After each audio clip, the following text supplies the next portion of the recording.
안녕하세요. 한방피부과 전문의 장유진 한의사입니다. 이번 영상의 주제는 피부 장벽인데요. 피부가 건강하려면 피부 장벽이 튼튼해야 한다. 무너진 피부 장벽 되살리는 방법. 피부 장벽을 지키는 화장품? 이런 이야기 많이 들어보셨을 거예요.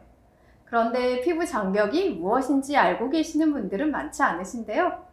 피부 장벽이 무엇인지 정확히 알아야 피부 장벽을 튼튼하게 만들어서 피부 건강을 지킬 수 있겠죠. 이번 영상에서는 피부 장벽에 대해서 알아볼게요. 피부는 크게 표피, 진피, 피하 지방의 세 층으로 구성이 되어 있는데요. 이 중에서 피부 표피의 가장 바깥쪽에 위치한 각질층이 바로 피부 장벽입니다. 각질층은 각질세포와 각질세포 사이사이에 존재하는 세포간 지질로 구성이 되어 있어요.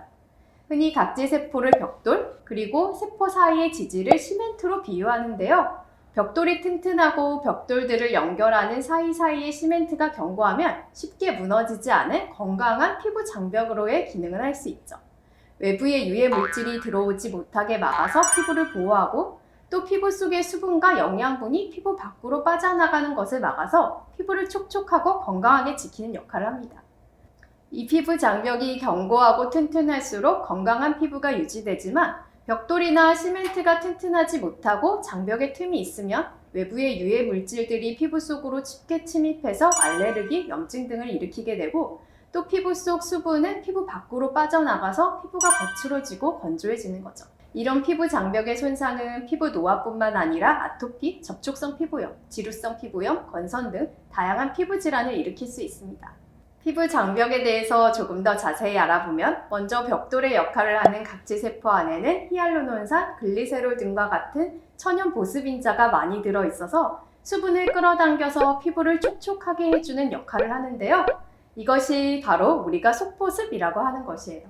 또 각질세포에는 필라그린이라고 하는 중요한 단백질이 존재하는데요. 필라그린은 각질세포들을 결합시키는 역할을 하고 또 시멘트의 역할을 하는 세포간 지질의 합성을 증가시키고 천연 보습인자를 만드는 역할을 합니다.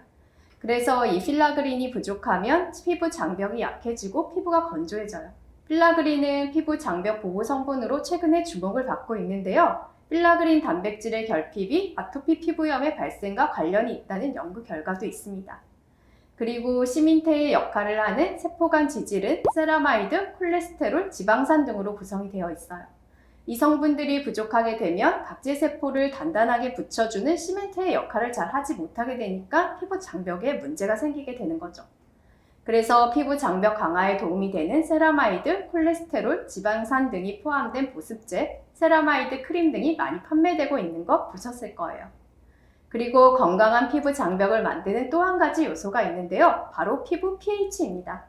건강한 피부의 pH는 4.5에서 5.5 정도, 즉 약산성인데요. 세포간 지질 성분 중 가장 많은 성분을 차지하는 세라마이드 합성에 관여하는 효소들은 약산성일 때 가장 활발하게 작동을 해요. 그래서 각질층의 pH가 약산성 상태여야 세라마이드 합성이 잘 이루어져서 피부 장벽이 튼튼하게 유지될 수 있습니다. 또 피부 각질층의 pH가 약산성을 유지해야 알칼리성 환경을 좋아하는 곰팡이나 유해균의 증식을 억제하는 역할도 할 수 있죠. 이번 영상에서는 건강한 피부를 위한 기본 중의 기본, 피부 장벽에 대해서 알아보았는데요. 피부 장벽을 건강하게 유지하려면 어떻게 하는 것이 좋을까요? 손상된 피부 장벽은 어떻게 회복시키면 좋을까요? 피부 장벽에 도움이 된다고 광고하는 보습제, 영양크림 등을 사용하시는 분들 많으시죠? 그런데 큰 효과를 보지 못한 분들이 더 많으실 것 같아요. 저도 굉장히 좋은 성분들이 많이 들어있다는 광고를 보고 구입해서 실제로 사용을 해보았지만 큰 효과를 보지 못한 경우가 더 많았는데요. 뭐가 문제였을까요? 다음 영상에서는 피부 장벽을 튼튼하게 만들어서 피부 건강 지키는 방법을 알려드릴게요. 피부 장벽에 관한 궁금증이 있으시면 아래 댓글로 남겨주세요.